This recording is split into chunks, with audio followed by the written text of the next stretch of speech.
Určitě každý zná to rčení, že se to vypilovalo k úplné dokonalosti. Toto není k úplné dokonalosti, ale je to k mé maximální spokojenosti. Pojďme se na to podívat společně. S myšlenkou udělat si vlastní kozu na řezání dřeva jsem si hrál už dlouho.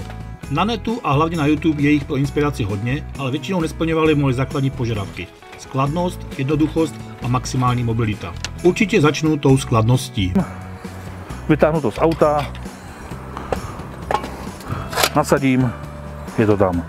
Když to chci zase rozebrat, takhle to rozeberu, takhle, takhle, takhle. Důležitá je i mobilita. Při řezání padají špalky pod nohy a překáží. Stačí pak jen podtáhnout kousek dál a místo pod nohama je volné. A jednoduchost je určitě vidět nejvíc. Vyrobeno je to celé ze zbytkové oceli.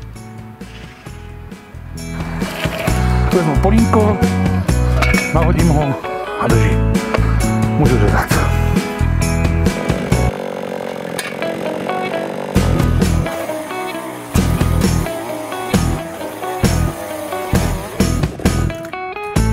Při samotném řezání je dobré si předem promyslet umístění kozy. Hlavně když nejsou druhé ruce, které by špalky odevíraly, ale taky, ať se minimalizuje jakékoliv nošení dřeva.